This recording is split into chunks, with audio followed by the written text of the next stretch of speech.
உடம்பு சரியில்லாமல் இருந்தீங்களே, இப்போ எப்படி இருக்குது, இப்போ நல்லா இருக்கீங்களா, நலமாக இருக்கீங்களா அப்படி கேட்குறத கிராமத்தில் அந்த காலத்தில் இப்போ ஏதுவாக இருக்கா அப்படின்னு கேட்பாங்க. ஆனால் இப்போ கொஞ்சம் ஏதுவாக இருக்கீங்களா அப்படிம்பாங்க. இன்னும் அதுக்கு முற்காலத்தில் எங்கள் பாட்டி காலத்துலலாம் இப்போ நல்லா கதியாக இருக்கானா, நம்ம காய்ச்சலில் இருந்தால் இப்போ கொஞ்சம் கதியாக இருக்கான், இப்போ கதியாக இருக்கிறா அல்லது ஏதுவாக இருக்கான், ஏதுவாக இருக்கா அப்படின்னு கேட்பாங்க. கதியாக இருக்கானா, கதியாக இருக்கு, நலமாக இருக்கான்னு அர்த்தம். இந்த ஏது கதி, கதி என்பது எனக்குரிய பலம், ஏது என்பது அப்படித்தான். இந்த ரெண்டுமே இல்லாமல் போனான்னு வச்சுக்க, ஒருத்தன் நல்லா இல்லை, ஏன்னு கேட்க ஆள் இல்லை, எதுவுமே இல்லை, எதுவுமே இல்லாத ஒருத்தனை கதி இல்லாதவன், கதியற்றவன், அகதி என்று சொன்னார்கள்.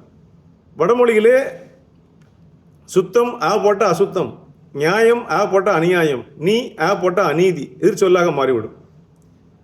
யோக்கியன் அயோக்கியன், இம்சை அகிம்சை.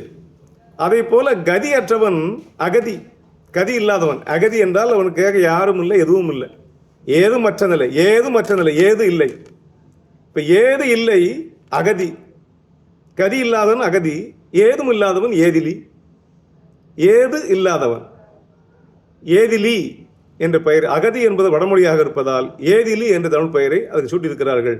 அகதி என்றாலும் ஏதிலி என்றாலும் ஒரே பொருள், எதுவும் இல்லாதவன், ரெஃப்யூஜி. அது அங்கேருந்து வந்தவன் அகதின்னு சொல்கிறான்.